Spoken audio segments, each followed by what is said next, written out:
Okay, so here I'm going to explain how this brick fascia for my tunnel entrance has been constructed. Very cheap, very effective. Just a piece of MDF that's cut out to the desired shape. As standard shape is okay, but your own personal width and everything is preferred. As you can see, that one's quite tall, that one is but on this side I've got quite a low tunnel entrance. It's perfectly good for clearance. Everything passes under it without any problems. I'm not using any pantographs or anything like that on this layout, so it's okay being that low.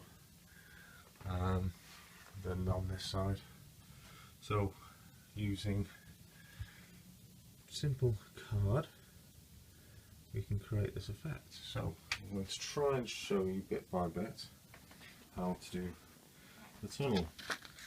The sheets are freely available from Wordsworth Model Railway. They supply free downloads for buildings of every sort. Buildings, brickwork, everything you can think of is pretty much on there, free to download. All you got to do is obviously print them onto your own paper. This particular one is this is going to be the tunnel frontage. What I've got to do is cut this out completely, take all the white edging off.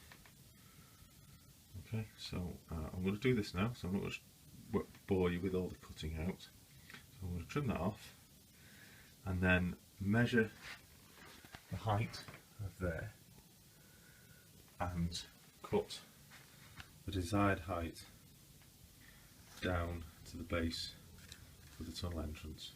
When I've done that, I'll come back to you. Okay, so now the cutting has been done. I am left with this shape taken out. Wondering what that bit is, that's so you can sit over the rails when doing your final measurements. The mistake I did do is I should have actually put these on before I did my hills, but which would have made it a bit easier, but not to worry. This is we can always do it. So what we do is this finishing touch here. As you can see, if we just manipulate that into position, you want it so the edge, the edge just sits level, because we want to be putting some edging brickwork on the top of there afterwards. So there we go, that's on there. It will sit just a little bit lower than, just a fraction lower than that when I come to stick it on. Look at that corner, just wants a bit of a trim. And we'll just simply stick that on with a Pritt stick. All we do is we get the Pritt stick and we just plaster that on. You can never put too much on really, it'll dry out. Stick that on, you won't get quite into the edges. And there we go, and we put it on the inside as well.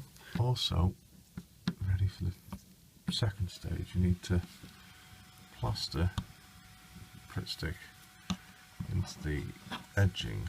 Now that'll come in handy so you don't have to do it later for extra strength. So there you go. You can't get right in these corners, so we'll put a bit on the paper as well.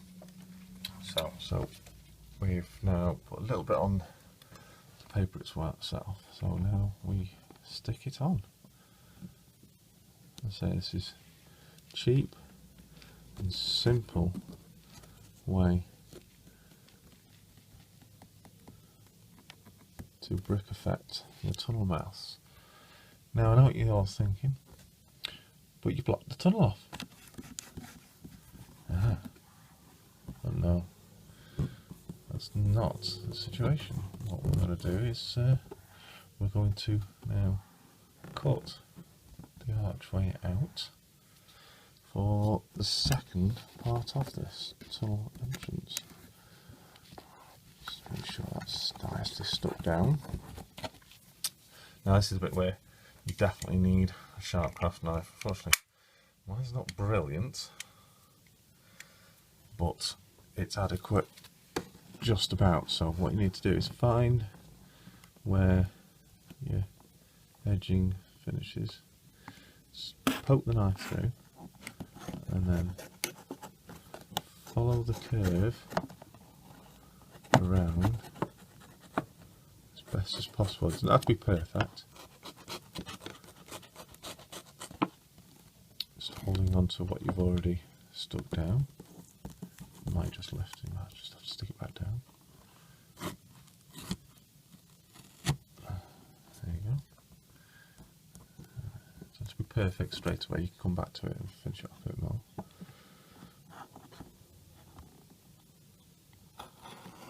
So, like I say, it's better if you've got a sharp craft knife. Much easier. I've been doing that much work with mine, it's I need to change the blade.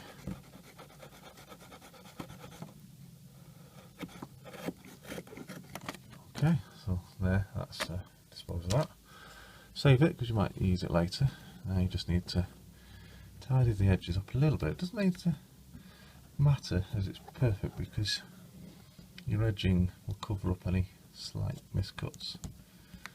So there we go, just make sure that's nicely stuck down now. If it's not stuck properly in a certain area, just like there, just peel it back, a bit more on it, stick it back down. So this is the first time I've done this, so I don't know how well the Pritt stick will hold it. I'm hoping it'll hold well for the future. Anyway, so that's the actual mouth. Now what we need to do is, the edging in here needs to show some brickwork as well. So what we've got is, the other part is this. It's done on a brownish paper. As you can see, it's a slightly different colour from the actual brickwork, which is good because it gives a darker effect from within inside the tunnel entrance. And what we need to do is, so it'll bend round corners. Obviously it's going to go in like that. On the inside it's going to go in like that. But what we need to do is, these here are your keystones around the edge. And what you have to do, at every centimetre maybe, or every 4 or 5 of the brick edges, you just need to snip it with a pair of scissors or a craft knife all the way along the full length of this, obviously making sure that it's a good length to fit into there. So I'm going to go and do that now and I'll come back. Okay, I've now trimmed these into little tiny flaps, which you see just there. Easy to show them. That's all you do, little tiny flaps. Now what you need to do is, these have got to bend onto your tunnel mouth, and bend that way, because they're obviously that's going to be on the inside. Now I found the easiest way to do is just get a normal ruler, one that's long enough to fit along your piece, line it up like so, line up, there we go, line that up like that.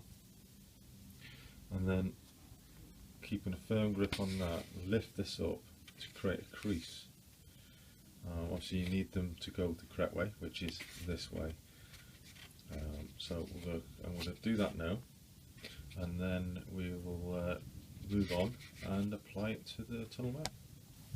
Okay, so we've now curved papers, as you can see. You create a curve, doing the snips. When you're doing it, you need to get it so that the edge is on the curve. So we're now going to apply to here. What's a good idea is, just before you're going to apply, is just put some glue along this tip, which we'll do just now. Just move that back a moment. Okay, so you can apply some glue to this edge.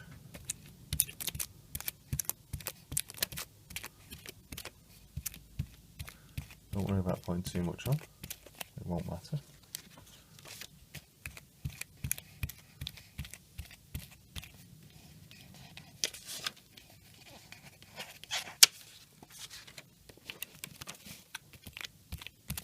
Making sure you go in one direction as not to damage the brickwork. Okay, so there we go, and that's now done. So it's glued on the inside. We're glued on the inside of there. Just to put a little bit more, just in case it's drying out, because MDF does dry fluids out quite fast. Okay, that's plenty on there. Okay, and now, if your measurements are done correctly, you can slide that in.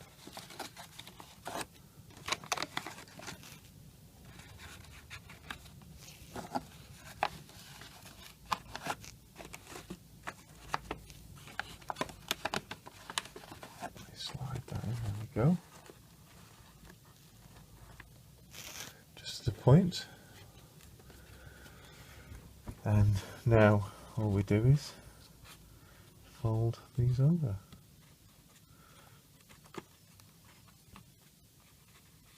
Sticking them down as we go.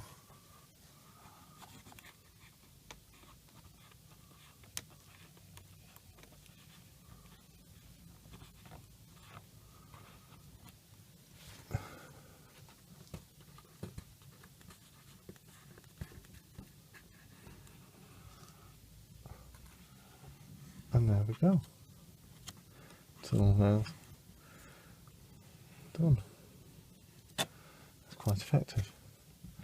What you can do, if you wish, is you can centre keystone. You could make one out of some of your cut-offs, create a keystone and stick it in there, which I haven't done yet myself, actually, on either of them. But I may just do that. Run your finger there, make sure it's stuck to the board on the inside. And there we go. Cheap, effective tunnel entrance. Let's see. Hope you enjoy. I will add on later with additional features. I'll do the top area of that and maybe some area in there. And I'd say I might do that keystone as well. So there you go. 1, 2 more tunnel mouths complete. So on. Oh, good. Thank you. Thank you for watching.